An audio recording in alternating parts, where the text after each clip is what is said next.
Boulder, Florida, we have an amazing top five for you here this season. These top five players have already accrued 57 national titles and well over $1 million in prize money. And one of the ladies that also stepped at the pay window this week was my partner, Leila Wagner, who finished up 14th.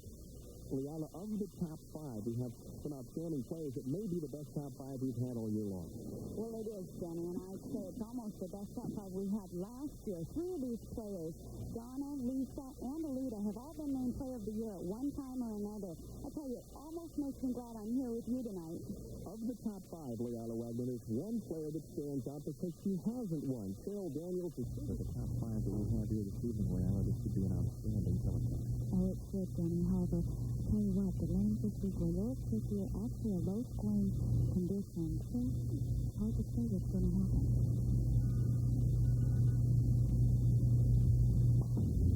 Opening shot of the championship round, and a solid 10 left by Cheryl Daniels. An excellent opening shot for Cheryl. She hasn't been on the telecast for quite some time. It was early last year, her last appearance, and she didn't fare too well that time. So she's looking to come out and be a little more confident and stronger.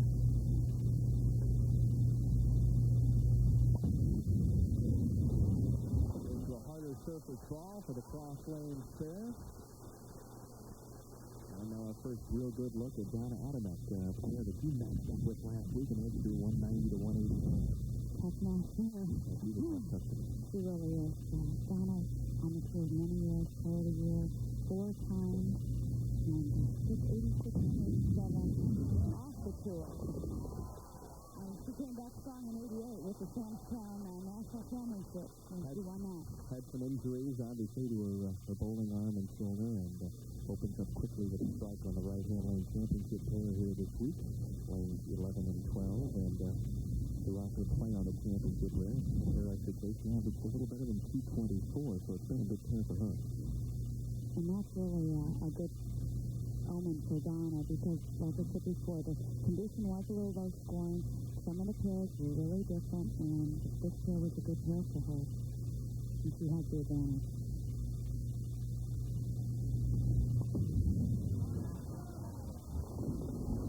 Trying to open up with a big double, but leaves the 2-4-5 instead.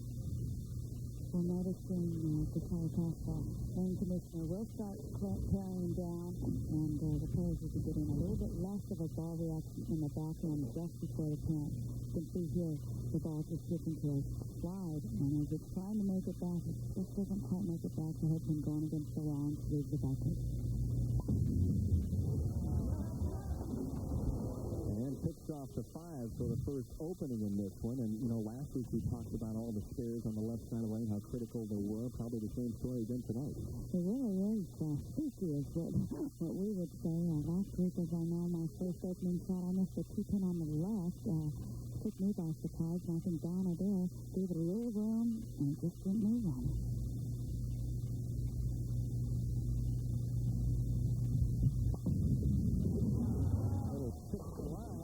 The result pretty good for Cheryl Daniels.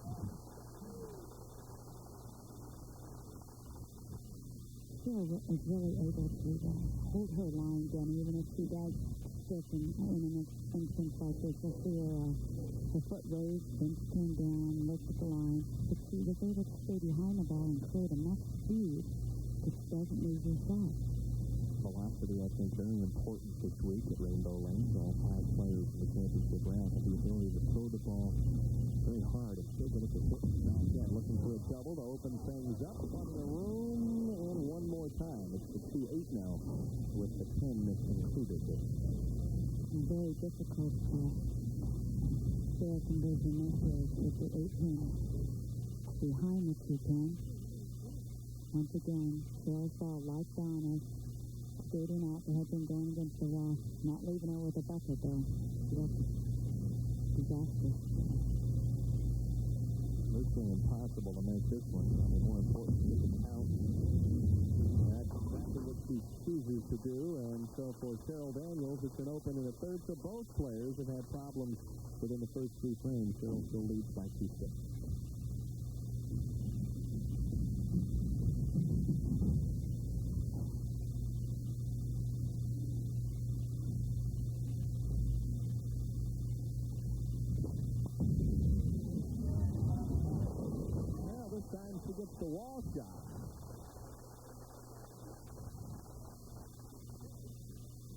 Donna, a very powerful bowler, five-step approach. She gets so much power from her legs. She's low the line, very high backswing, and watch her pull through. This is all her power. She's very open, and then she closes. If her timing is off, she's in big trouble. Big high arm swing, almost a la Pete Weber, same type of game.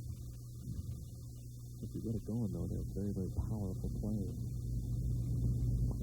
Squeeze a bit of the lead and grab a double here. That was not what she wanted, but the reaction at the other end. She'll take the Brooklyn. A very aggressive shot here for the double. Stay right in the mat. Back to live action for Donna Adamick in the fifth, leads the soft 10, and you have to be impressed with the way Cheryl stepped up during that last time out into a key double to get right back in the match and take the lead. She has a new outlet tonight, Denny. She says, I'm not really out there trying to win. If it happens, it happens. So I think she's a lot more relaxed than she has been in the past.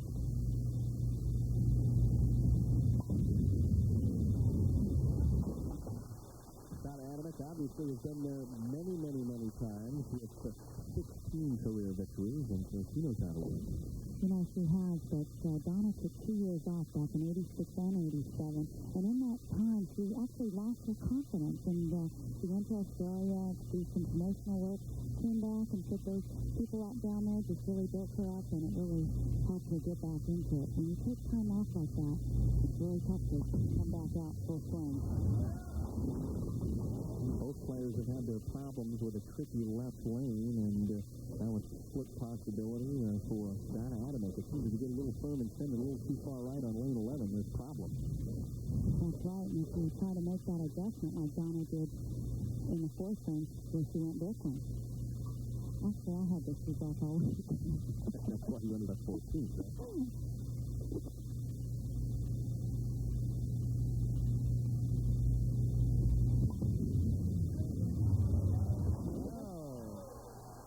That 2-4-10, and the jam-packed crowd here at Rainbow Lanes appreciates the effort. A great conversion here. Watch the kick in. It's going to just slide right into the 10. Picture perfect. And she's got to be happy about that one. Hello, jump.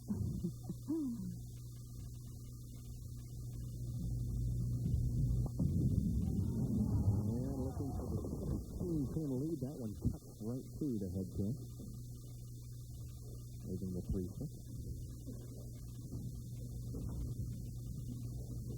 She's switching balls once again for her right-handed spare. Most of the women out here do this in order to put down on the hook or melt as well. Matt almost backfired on her there. Let me ask you this, Lealo. Do you think that amateur players throughout the country should adopt the same policy? It's kind of difficult because there's probably not room in the ball return for the extra ball. Well, that's true. Actually, if you're only bowling in one center, you can learn to pick up your skills in that center. But as we travel across the country, the conditions vary so much that it's just easier to put down that hook by changing balls.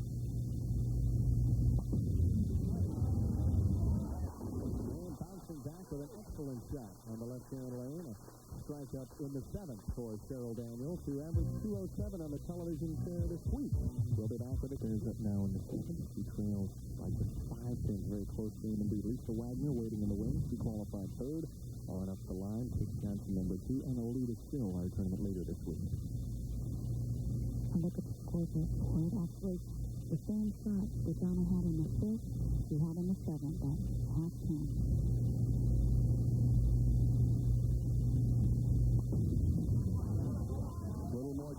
Left-hand lane, and that solves the puzzle with a strike in the 8th. Lane 11, definitely the problem lane for both of these players. Looks like you can't send it right, you can't send it left. So here she goes a little bit more direct, like you said, right in the track area. Most of the players are playing around 11, 12. Both Donna and Cheryl are able to send the ball out to about 9 and get it back.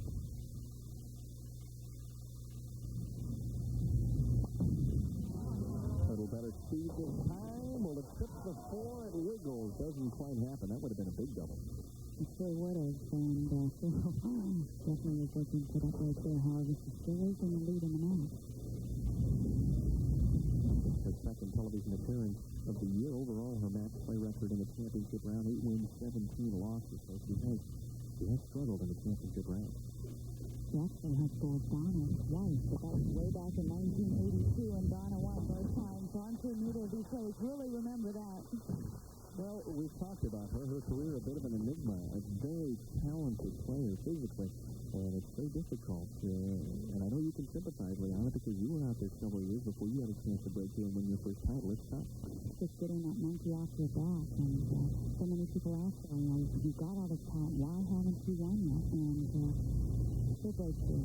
Oh, no question. I think your comment at the top of the show, when she does, watch out as she strikes now. In the ninth, a possible 216 if she would strike out in the 10th. Meanwhile, Donna Adams, if she went to the wall, could see 221. A very good shot here. Set it up in the ninth frame. There's good leverage. And the ball takes out the 8 pin. At the very last moment, huh? Just waiting.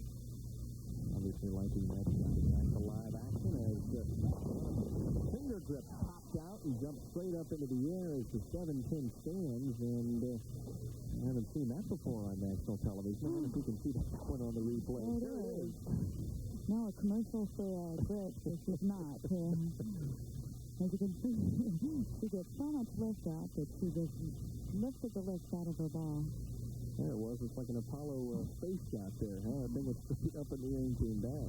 For those players that aren't sure about those lifts, they are usually applying in the ball with a super glue. And Donna didn't have time to put that back in to shoot her spare. She's got some super glue and she's going to actually put it in now.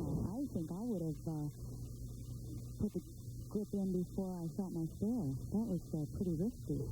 Well, I think she changed the ball to shoot spare. Went for the harder ball to shoot the spare. Okay. Yeah. It was the same color. Yeah, I was going to say, you're right. Some hole or the finger hole would be a little bit different. But why do the players use the grip, Liana? Well, a lot of the women especially do use the grips. Our hands aren't real large, and we do throw fingertip bowling balls, and it gives a little bit more lift, a little extra rotation. She's waiting for the glue to dry. I'm not sure which brand that is, but Cheryl looking and wondering what's going to happen. A little smile on her face. It's happened to all the pros at one time or another. Got to be a little bit, disconcerting for Donna Adams, though, huh? Oh, definitely, especially in the ninth frame when she can actually close out the match. Yeah, she did a good shot there, so now her best possible score would be 201. So Cheryl Daniels right now with an opportunity to perhaps win match number 1 if she would double up in the 10th. We'll have to wait and see. There's a good look at the scoreboard.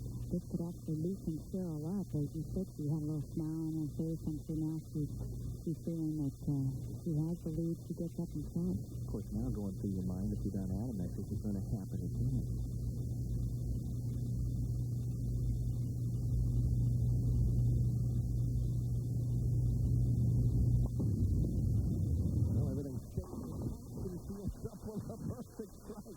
That's professional concentration. Yes, it is. And he actually got a little smile from Donna there.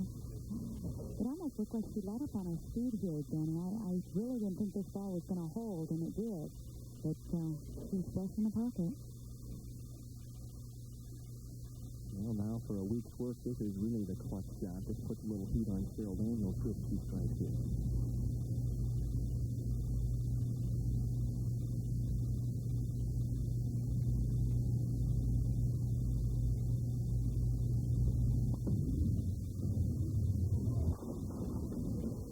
All the way and leaves the 6, and Cheryl now realizing that even with Pout now, she doesn't necessarily need the double. She just needs to knock down some pins and get a mark in frame 10, and she'll move along to game number 2.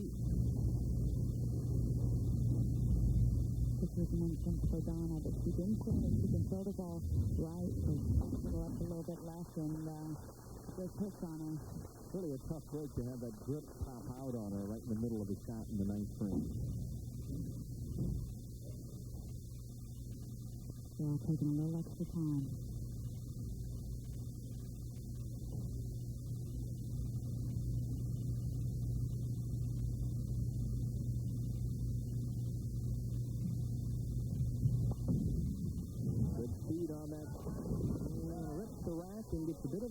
it, but she doesn't end up carrying the 7-pin. Really a great shot for the position she is in. You can see the power, the wrist, how low she stays. Great cut the wrist.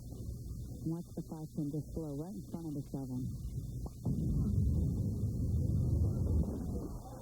You're smiling, Leila, because for a moment you weren't sure that ball was going to get to the 7-pin, but now just 6 pins, and she moves on to game number 2.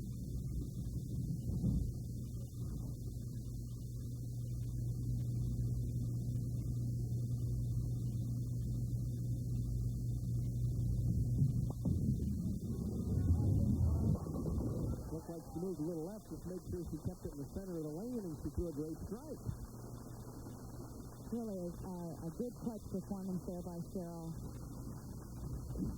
And so Donna Adamek finishes up 5th for Cheryl Daniels. Well, she has her work cut out here at Rainbow Lanes in Clearwater, Florida. And no, this is live action at this moment. A couple of extra practice shots yet to go for Lisa Wagner, loosening up and bowling out of the number 3 position. Let's get back to game number 1, Leila. Cheryl Daniels, a solid victory over a quality player in Donna Adamek, and that's got to add to her confidence here in game 2. Oh, definitely, Jenny. Once you get that first game out of the way, you just breathe a sigh of relief and you come out and you feel a lot better going into the second game. Lisa Wagner from Palmetto, Florida, and just to give you an idea what her record is down in this part of the country, it's unbelievable. She finished second in the 1980 Clearwater tournament. She lost to Betty Morris in that one. Was 4th in the LPBT's 1982 Clearwater tournament, 2nd in the LPBT's 1982 tournament in Bradenton, Florida. Then a 3rd place finish in 83 from Clearwater, and she won the LPBT event at 84. So did she like to bowl in this portion of Florida? Yeah, I think so. Well, definitely the hometown favorite. She still had the crowd behind her this week. Cheryl Daniels starts on the left-hand lane in game number 2. She defeated Donna Adamek 196-191 in the opening match. Donna finishing up the week in 6th place and collecting a check with $1,500.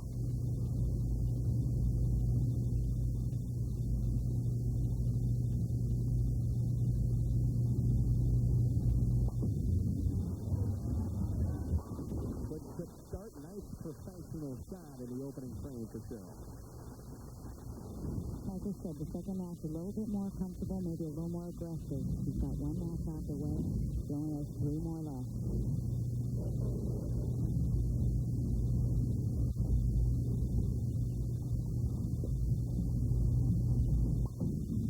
First offering from the Player of the Year, and what else? A strike for Lisa Wagner. I tell you, she may be the player to beat here tonight, Jenny. Watching her practice, we almost couldn't miss. She's playing very direct, right around the 10th to 12th board, and not much swing, so she's not going to get in the trouble that we saw Donna and Cheryl get in, where they sent the ball a little too far right and they didn't make it back. Match play record, 15 wins, 9 losses this week. Move this morning to solidify her position. Flat, trying to double up quickly. Oh, my. 6th double for Lisa Wagner. The characteristic of Lisa's game is if she gets in trouble, she just starts throwing it harder. So we'll watch for that as the game goes on. And I think the key for her, Leila, is the harder she throws, she still is able to get the ball to hit in the back end, and that's something that most of the lady professionals do.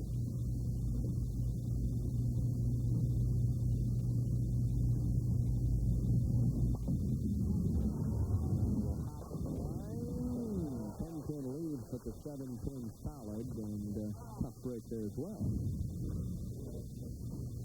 Here, look at Cheryl's game. First ball very low.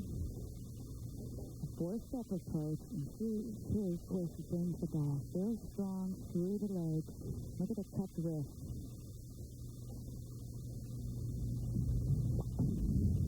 Powerful player, and at the very last moment, picks off the 7. Much to her chagrin, yeah, she took a look back at that one. A little raised eyebrow shot on that one. A little nonchalant with that 7, but there you see, career 300, no title. Finished second 3 times so far in her career, so she's had opportunities to win.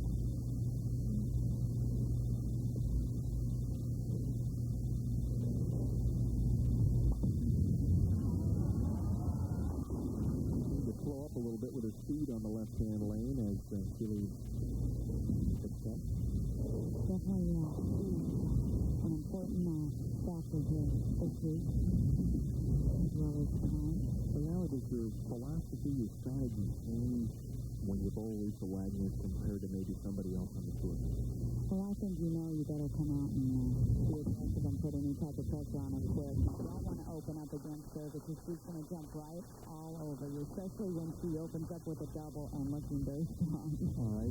Does she intimidate people, especially when she comes out and starts with a double? I think so, Denny. She's just got too many titles. She's 22,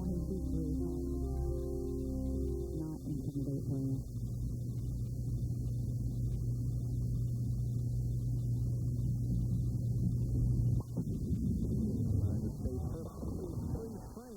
Those are all three carbon copy strikes. She just has, textbook style and great push away, great arm swing, and she just doesn't get into trouble too much. She's able to overcome so many conditions. The only time she really gets in trouble is if there's a lot of oil to where her ball speed actually gets her in trouble.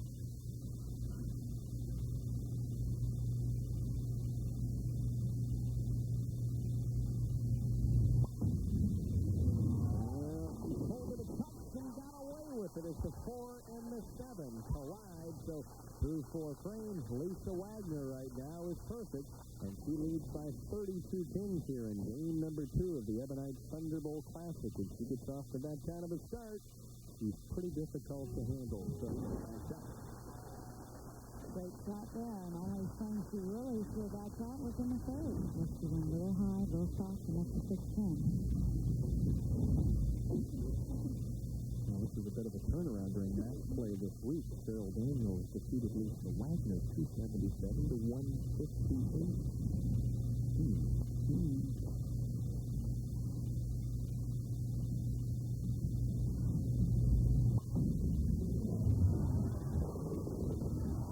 Well, the pin action not quite enough to take out the 7, so Lisa String stops in the 5th. Little lighter there. You're not quite sure if she made the adjustment off going high and picking up that 4-7. That could have been a thought in her mind here. You see there the ball hitting light, the head pin going against the wall, but actually not doing enough damage to the 7 out. Kind of got mixed up with the 4 pin that time, but nevertheless, a 21-pin lead. Lisa has already won this year. She captured the Lady Lamode Open in Fullerton, California, for career title number 22. She is currently second on the LPBT's, I'll make that first now on the all-time money-winning list, with better than $311,000. She and Alita Shore within about $500 of each other. If they get to the championship game, it's for the bragging rights as well. I'd like to be in those bragging rights. You have to worry about paying those taxes. Half hit this time, and the 10-pin thing. That was a very powerful shot, Jenny. When you see the 6-pin bloated it right like that, and the 5-pin bloated it left, that's an example of the power that she creates in the back end. Very proficient numbers there on the television pair. She obviously posted the highest television average this week of our 5 finalists.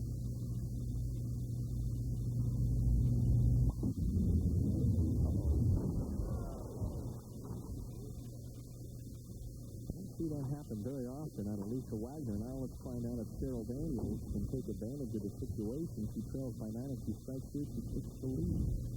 Great opportunity here for Cheryl.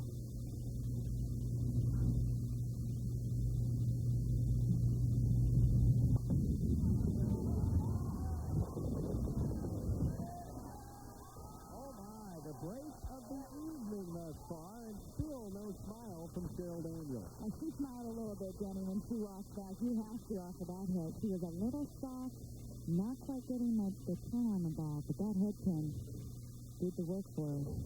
Watch it here as you're going to see the head pin come off the wall. Oh, it wasn't the head pin. Got the flag. His partner gets the credit.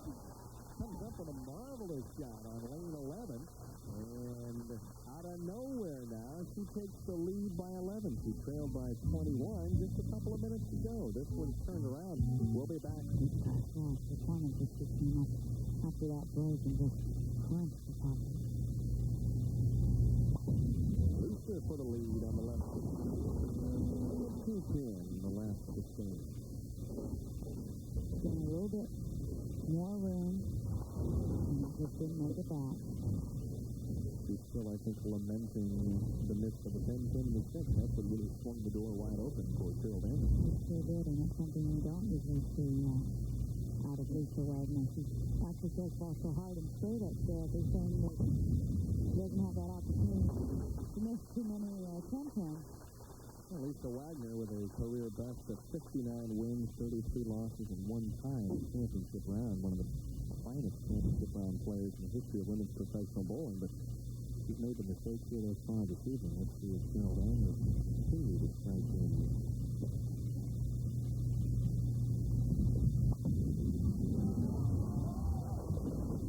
Oh my, float up on the speed it touched in the big 4, and doesn't that throw a monkey wrench in this match? I can tell you how Cheryl Daniels is feeling right now. She has the match in hand. She just wants to be careful, actually. Make sure she gets it to the pocket, not send it too far right. Like you said, a little slow with the speed, and the ball just overreacted. And there's the big 4. She'll have to settle for the 8 count, and that turns the momentum of this match back into the favor of Lisa Wagner, who on the bench ends up now with a 7-10 lead. So I'm definitely needing to bounce back from that open frame with a strike here in the 9th. Well, if she would strike out, it would be a game of 230. It might not be enough.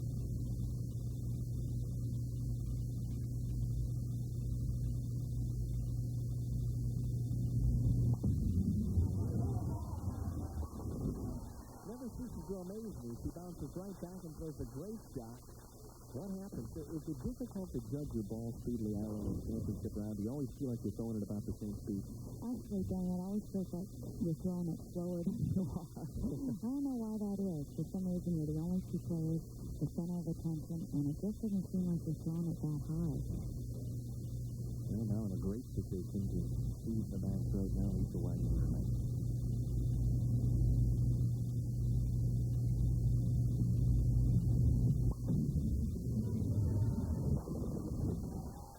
The 10 thought about it for a moment, and both went down. I think Lisa also thinking about that late 10-10.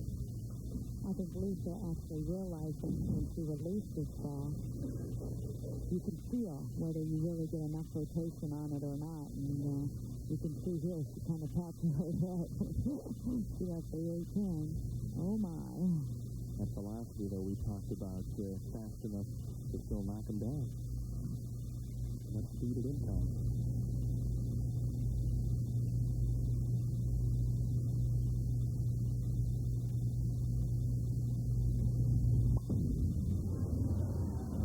Didn't like it when she let it go and got a break that didn't end up with a washout. Very quick here with the timing, Benny. Just really fast ahead of the ball, causing the ball to go way off to the right. Now you could see the moment that ball came off her hand, but did not have the turn and the leverage on it that the other shots had.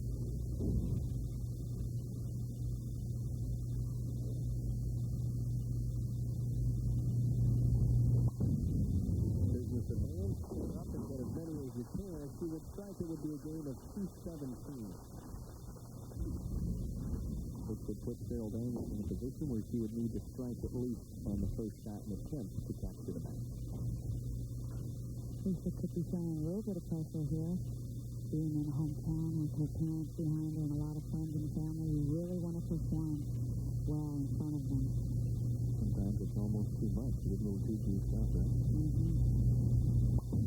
She made a couple of mistakes in the form, and the wall shot leads to 5. So a solid effort of 216, but that might not be enough to beat Cheryl Daniels. But as a player, Leanna, now Cheryl knows exactly what she has to do to win. This is in Cheryl's hands right now. She strikes on this ball. She can virtually win this match.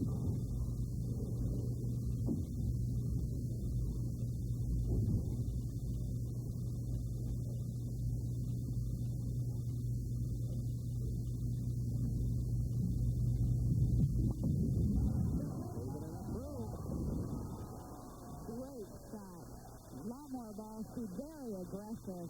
I think she finally told herself, hey, I'm going to throw this one just as good as I can.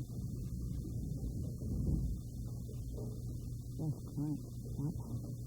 First shot of the week for Cheryl Daniels. Keep in mind now she needs 8 to wrap things up. That'll be a little easier after the big strike.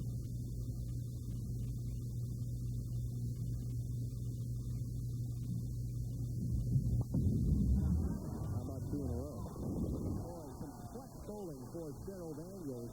We'll have to see whether this win can propel her into a semi-final game victory over Trish Johnson, maybe into a championship. I don't know. I think that this game is definitely giving her the confidence to move on and say, hey, I can win this tournament. Well, I think any time you beat a player the caliber of Elisa Wagner in a heads-up match where you have to strike, it has to give you confidence.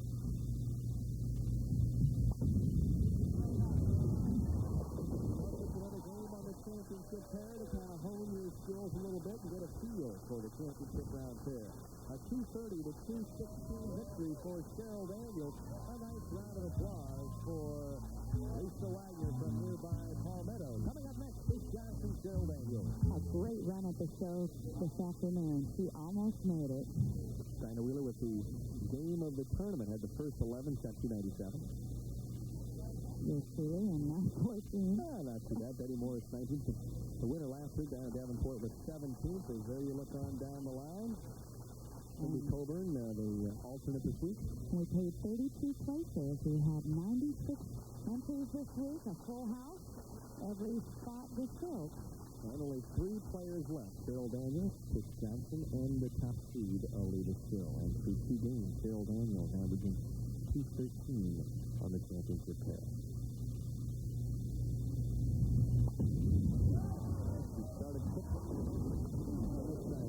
Kind of curls around the pin on the left-hand side.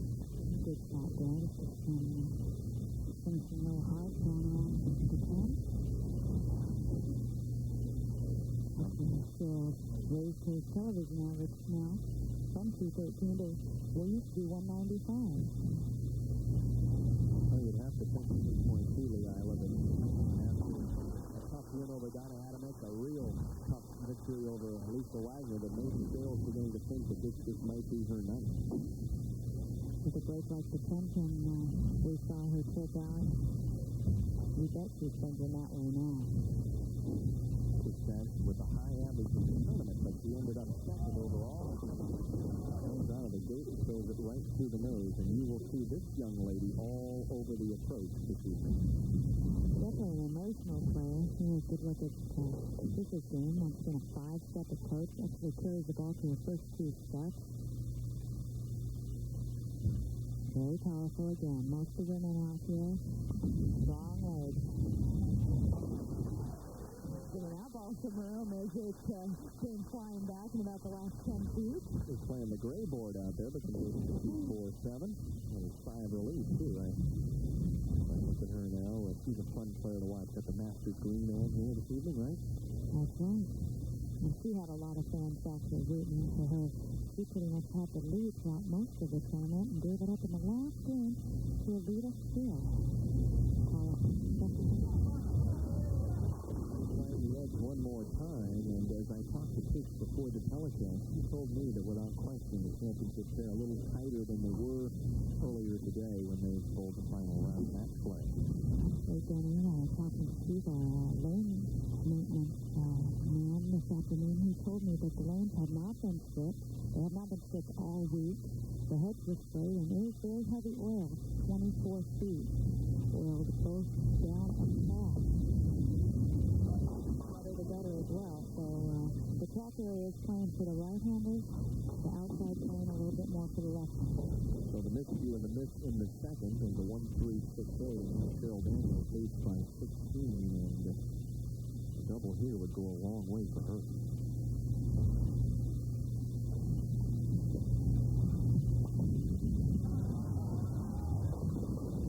Steps and the foot jumps up in frame number number 2, so both players having problems early on in the semifinal game.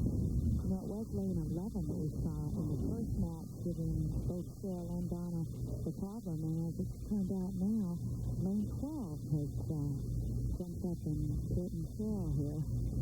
She left the big 4. Now another split. It seems like, oh my, that doesn't count at all, so a little bit of a mental blackout for Cheryl Daniels there. You can't ever give away 2 points count. No, you don't want to do that. That actually just tied the match right up, and she could have had that 2-10 lead, and anything can happen in the next 8 frames. Pretty obvious if she slows up her ball speed at all on lane 12, it's 3-0.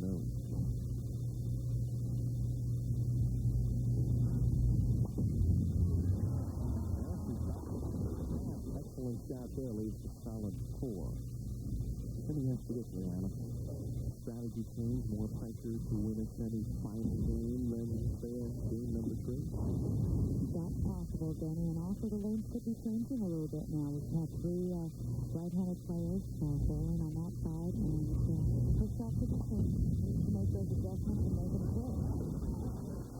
Seems to have a little problem with the approach. She was stuck on the last couple of shots, and I know she's got the perforated sliding cue. Maybe she needs to do a little work on that. You can't get your footing right, Denny. It definitely makes for some bad execution. Not knowing if you're going to flip it. Jackson bouncing the moment she let that one go, and she strikes in the 3rd, and that was an important shot for her. Yes, it was. Taking over the lead here, actually, with a strike. Plus, also a little confidence. She made the adjustment from leaving the 2-4-7 on that lane before. She says, hey, I made my adjustment, and it worked.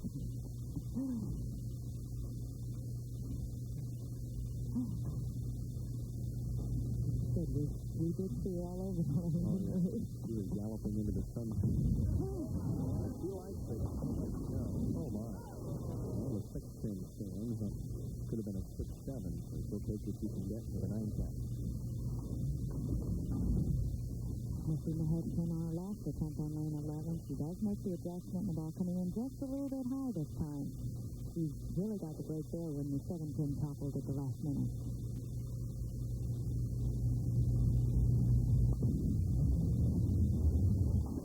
So cross lane for the spare for Tish Johnson. And we're all tied at even 4th match. Evened up.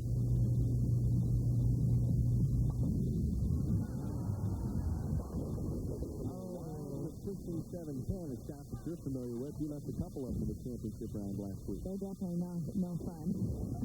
Why do you leave them, Donna? Actually, the ball's coming in a little wide, like I said, a little light. It doesn't quite have enough power to throw the 5 into the 7. Sometimes it does, sometimes it doesn't. And then you're actually leaving a weak 10 at the same time. Let me ask you this. Does the carry-down effect have anything to do with the way the ball reacts in the last 2 seasons? Oh, definitely.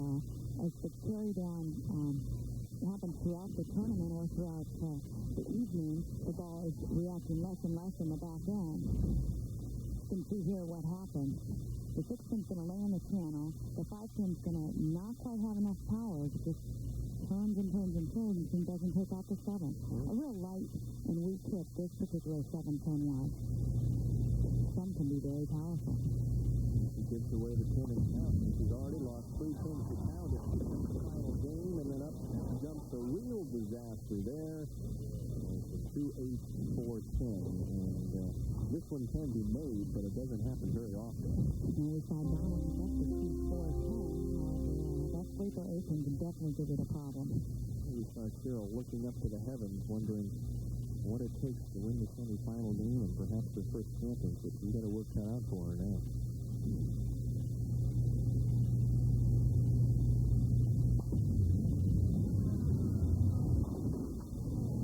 Gave it a good run, but 8 and out, and this one's turned around considerably. Tish Johnson sitting on the bench has taken a 26-10 lead. And Tish Johnson is not the type of player you want to give a 26-10 lead to either. She would jump on it. Brought it the last time off. Right hit, and no X this time for Tish Johnson. She did strike on this lane last time, so realistically, she could have got a good lead. This averaged 226.5 on the championship there throughout the match play portion of this one. That's a very difficult stair conversion here with the sleeper 9-10. Oh, she almost didn't make it. Came back a little safe sign there. That is a difficult stair. And anytime you got a pin behind another one, you really have to make sure that you covered it cleanly. You can see here the ball just barely taking the 9-10 there. Close shave there, huh? They're up in the fifth. He leads by 24. And this is a match that's kind of up in the air at this stage. Johnson comes through the nose. He's the 4-7. The pitch actually looking lost. You can see here she has hit the pocket one time. She's been all over the place other than that. Yet still, with the combination of the carry down and actually possibly the pressure, has not been able to come through. Kind of a tough afternoon for Tish Johnson, who was the leader as she headed into the position round game, and she throws this one in the channel. So both of these players struggling just to get to the finish line, let alone win the match. Now it's a 10-10 lead as Tish Johnson, with her antics, having a little fun here, but right now she's got to be feeling a little bit low.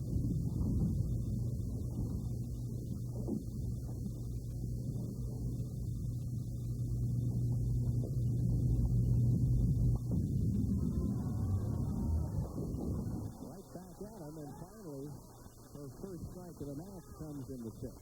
Still timing up her line again and also her ball speed. When she left the 7-10, she let it out a little too wide. There you can see she played more direct. The ball not going out quite as far to the right before making the break back. Stayed down with that shot and a little reaction there. She liked it.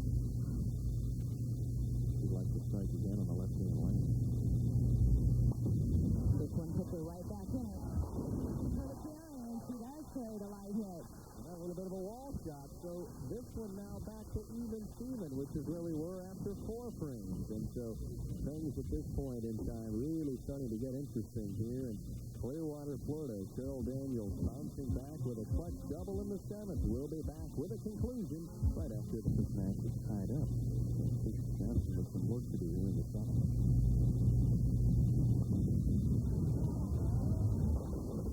Really not getting the kind of reaction that she had throughout most of the week. No, Denny, we were talking about in the break when you have been sending the ball a little to the left for a left-hander, like Tish has been doing all week, to tighten that up and go a little bit more direct with your arm swing. It takes a little time to do it. You need more than just one game or 20 minutes of practice. You've been doing one thing for 42 games, and now all of a sudden it's a little bit different. Lane Barlow, like we mentioned,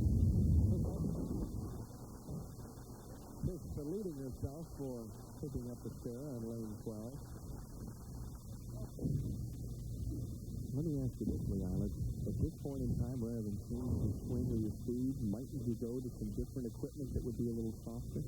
Possibly, since she is really not getting the reaction. Her ball's in a definite slide before it makes the break.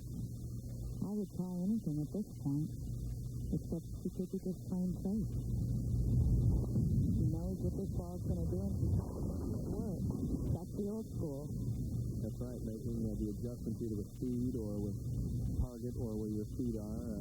I guess the contemporary players more so seem to go right to the paddock area and start pulling out bowling balls so they get the right reaction. And at times that can actually hurt you too. You can get very confused up there as well. I know one thing right now, she's in a heap of trouble because she leaves back-to-back 1-3-9s, and when a professional doesn't, they do not have the ball. This now opens up in the 8th, so really a subpar performance for Tish Johnson, who's really struggling at this point, fighting the lane rather than being able to make the adjustments. It's easy to say from up here, but Cheryl Daniels now leading by 15 to extend to 25 minutes early.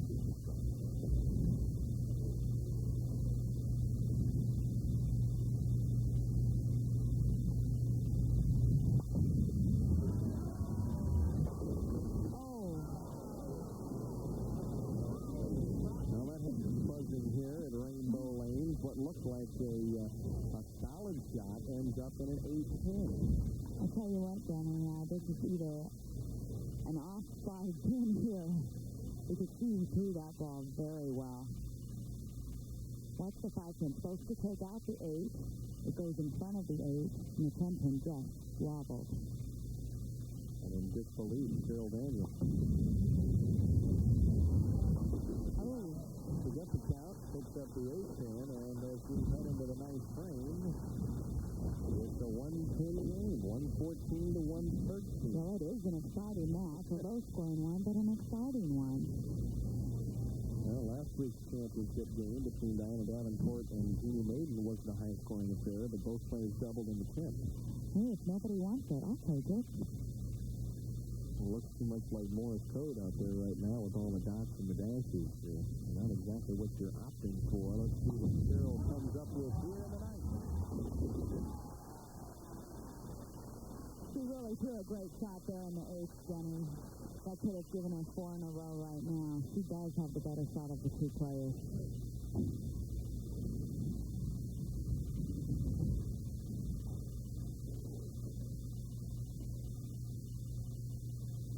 See, what kind of adjustment could this make here with Mr. Headpin? They lost 2 attempts. Make it 3, and she leaves the washout. I am really surprised that she hasn't made a drastic move with her feet. I mean, once you miss it one, she's saying to herself, I move this way and it hurts, and I move that way and it doesn't. But I haven't seen her move far enough left yet to where the ball really hits through the nose. The ball is late, very late for her. The adjustments to try to make the washout. Still can't get the ball to the right side of the head pin. So disaster strikes one more time for Tish Johnson. And yep, Cyril, this could be the night for you to get to the championship game despite what you've done here in the semifinals. Alita still now off camera, making her way to the championship there, wondering, gee, what do I need, 190 to win this title?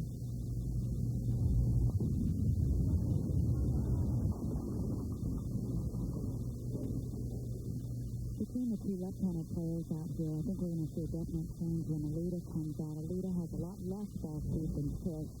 And earlier today, this is where Tish lost her lead to Alita, was that her ball speed was actually too much for the left-hander. Whereas on the right side, you needed the ball speed. She's seen this conversion before. Time covers it successfully, so she strikes.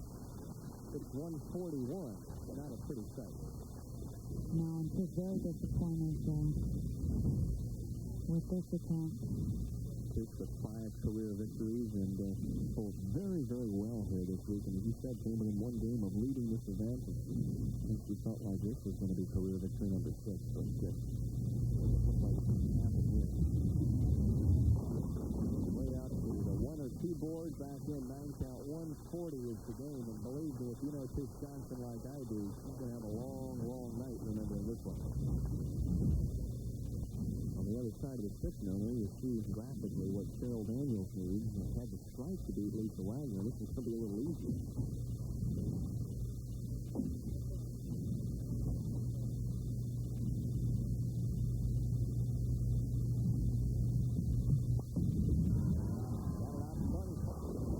Excellent shot. So when Cyril Daniels has been pressed tonight, Leila, she's delivered. She really has, and I think this is a definite change in her mental attitude. It also has to give her the confidence to go into this final match. Let's hear what Clark shot this was. I tell you what, didn't look a whole lot different than that 8-10 she left. It really doesn't. That was a horrible break for her that came in the 8. Really, it would have been a 5-bagger if she doesn't need the 8-10. Trying to finish up on Tish Johnson here as Tish ends up a 2003rd place finish, and Cyril Daniels is going to move on now to the championship game for the 4th time in her career. Tish's sponsors, Lyndon, Charlie Kinsler, and Bernie Whitlock will get a piece of that $2,000 as well. But they're at home watching her, and we're rooting her on. Well, she'll be back, no question about that. A low-scoring affair in the semifinal. More than likely, though, you'll see some fireworks in the championship game between the top seed Alita Hill and up start, Cheryl Daniels. Norman Atkins, the winner, and co-proprietors Leslie Tutty and Judy Wong with a nice check with, I think, $700 for Norman Atkins. So he had a nice time this week. Great fun these two ladies are, I tell you. Judy's roaming around with her camera all week, and Leslie working hard in the snack bar. Well, they've done a marvelous job with the tournament here this week. Outstanding crowds all week long. A very sad note coming up on Sports Center. As soon as we are finished, the lead story, the death of Sugar Ray Robinson, one of the great producers of all time. Bob Lee, Chris Berman standing by with the lead story there. So, unfortunately, bad news for sports fans all over the country. Alita Phil, Cheryl Daniels, left. Only two players in the Ebonite Thunderbolt Classic. Will pay by for $7,000 and the championship. And Alita has elected to start on the left-hand lane.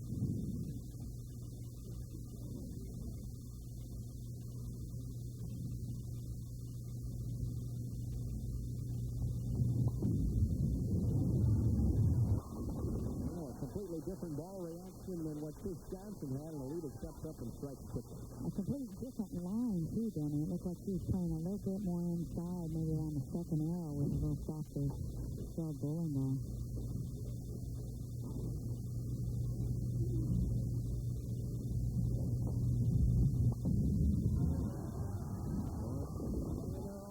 She opens up with a strike, and you just get the feeling now, Leila, that Cheryl is kind of settled in and figured, hey, this is it. This is my next move. I think so, especially with the way the last match went, and Chris just couldn't hit the side of the building, as you would say, and still having her problems in the first half of the match. Really got it together there in the last half, and she's coming out strong here. She wants this title.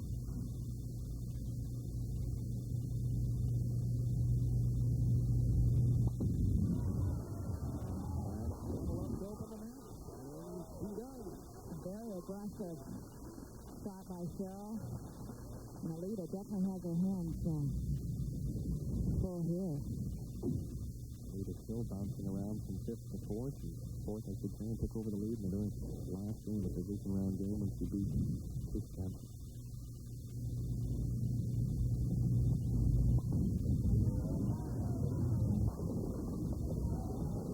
Tough break. The 10-pin wiggled, had a notion, and staying firm. Both the 5-pin and the 6-pin went into that 10-pin. See the ball reaction right here. Good strong shot, the 5-pin. Oh, the head pin bounces off everything. Hits that 10-pin, but didn't knock it over. Looks like the traffic jam. The 5 and the 1 were trying to go with the 10. Neither one of them got the job done. Cross lane. They're up for Alita Phil, who is 14-6 when bowling in title matches. An outstanding record for her. 14 career titles. Bowling from the top 3 position, we mentioned she has won 7 times and lost 5.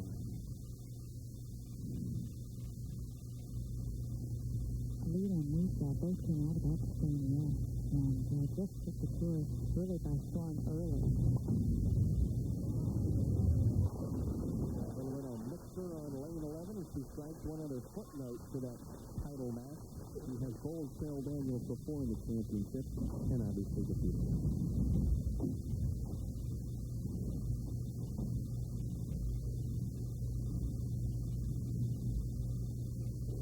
It's one of the luxuries of LPBT on ESPN. We bowl through the entire championship game. Break. Through the nose, needed a break and didn't get it. 6, 7, 10. Well, it is makeable. She could slide the 6 into the 7. However, I think she's going to go for the count here. Still has the lead in the match. Get this pin count here. Good hurdle.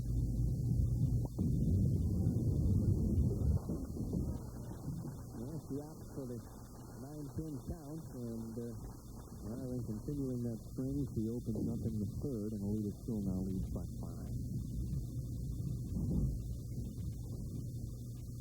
It's a good angle, as you see her covering the 6-pin. In order to pick that up, you definitely need to be farther right of that 6-pin.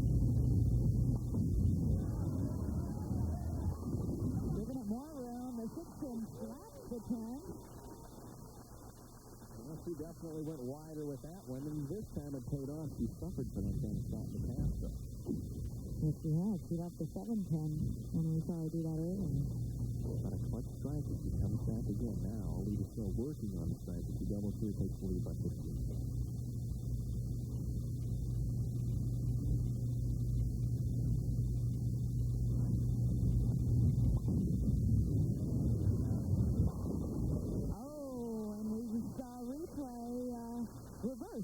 As the 4-10 flaps to 7. Well, that was a nice break for Alita still. And of course, just the top of the 4-10 and touch to 7 that time. It was a little late, but better late than never. Alita still 26 years of age, 14 titles already, number 2 on the all-time list. But she will go past Lisa Wagner now, and those two have been fighting back and forth.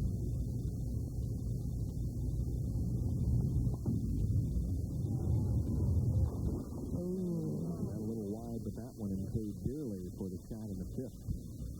This is Steve Duke, Alita's grandfather, who started Alita bowling back at the young age. I know one thing. He is numero uno fan of Alita still. He follows every single shot. Right now, he's probably got enough focus. He's going to give it a bit of a run. Oh, nice try. Cheryl Daniel sitting on the bench, gets the break. She leads by 2. She's on a strike, and she doubles. She's up by a dozen. Great matches, gentlemen. They've been going back and forth.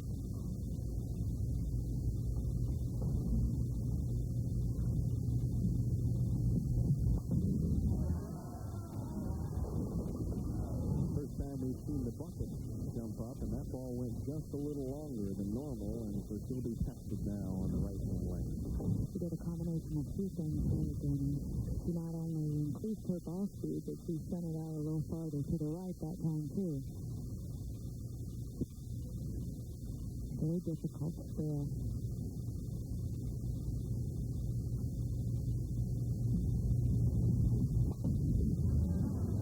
Wanting to cover all of them since we stopped them. Leads to 5, and once again, the giveaway takeaway carry here in the championship game, and it's now a 10-10 lead that's swung back to Alita still.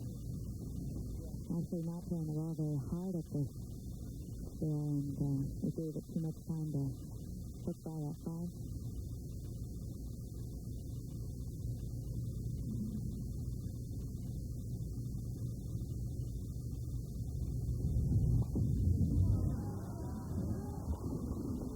Right back with a strike in the 6th, and she's got 4 strikes and 2 open.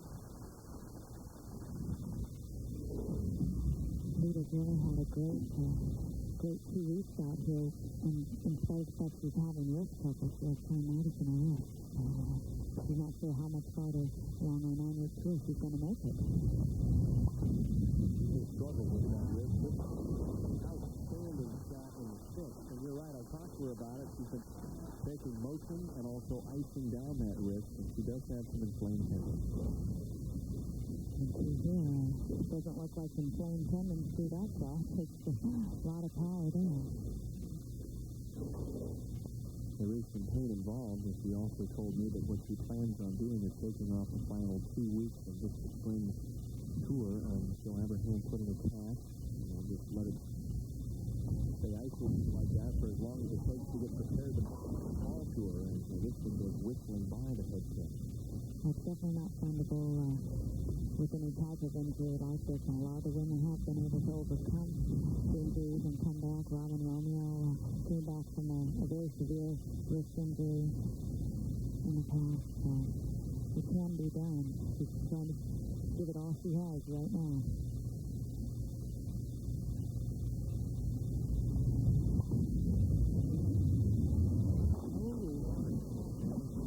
Anytime you leave the 1-3-6-9, you're asking for trouble. So an open in the 7th, and this Seesaw Championship game continues. Don't forget Sports Center coming your way immediately following the finals of the Ebonite Thunderbolt Classic. Bob Lee, Chris Sherman, lead story, the death of Sugar Ray Robinson. Well, Daniel, Steph has to show that this match, this title, is determined to be hers.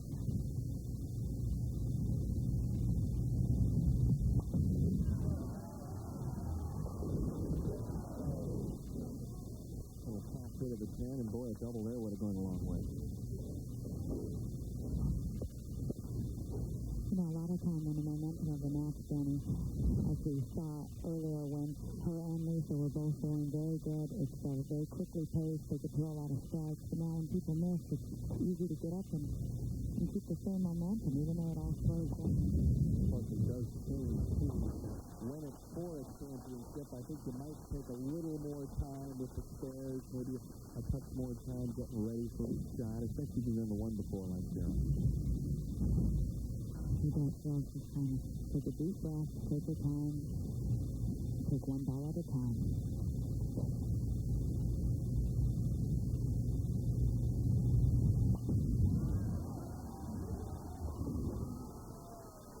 Well, I think the fans here are starting to get behind Cheryl a little bit. I think they all realize that it's been a long 9 years for her on the tour. It's been a long 9 years, and it's within her grasp.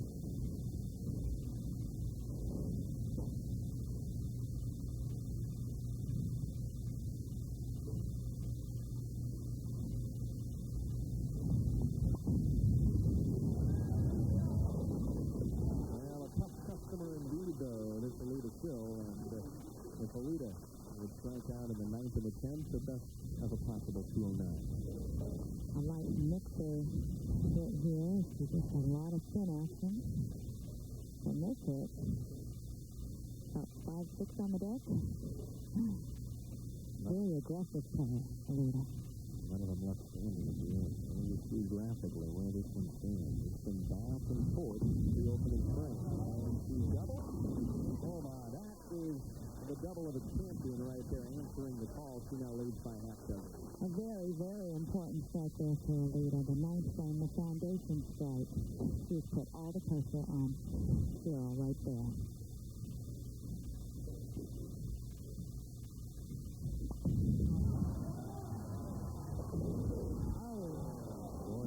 Cheryl went down that time. You could tell she knew she made the shot that she wanted to, and she leads the solid.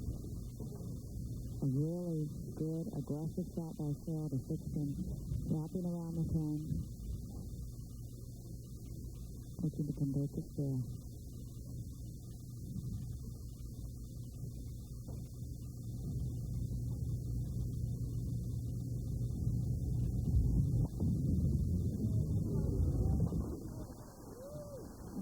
Sigh of relief from some of the fans behind us, Danny. Yeah, I think you sense that Cheryl has bowled a very solid game here. Made a couple of mistakes, but other than that, she's thrown a lot of classy shots. But she's bowling against a tough competitor in Alita Hill. She may not be at her best right now, but she's tough.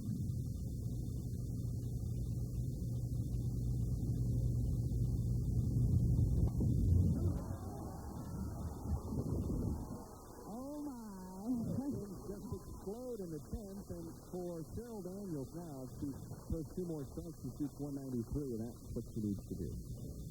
Just a powerful shot here. Watch this 5-pin just blow into the 7-pin.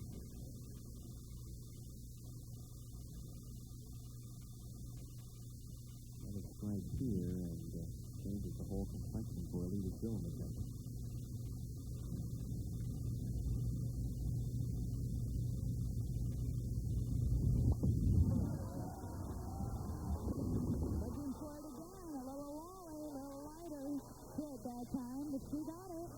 She'll look back on this one, regardless if she wins or loses, Lee Island, say, listen, I gave it my best effort. I struck in the 10th when I had to apply the pressure. And the thing is, Jenny, she's now doing it on lane 11. In the last 2 games, she has finished on the other lane. Clutch performance for Cheryl Daniels. Now the burning question, will it be enough?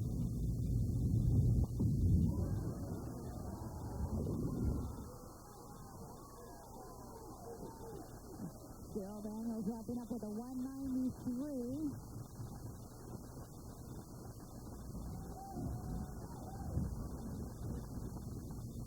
Now the scenario for Alita Hill, she must strike in this situation. Good shot here for Alita.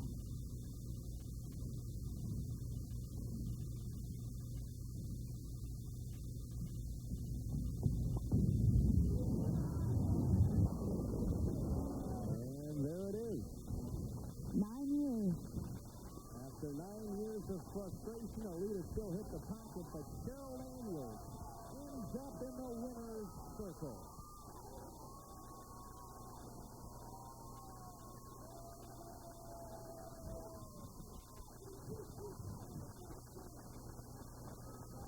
And you can see they're enjoying the victory, and so is she. Cheryl Daniels, I think, still doesn't realize that she has won. And so it's a sweet victory for Cheryl Daniels, who is all smiles right now after nearly a decade of finishing as the bridesmaid.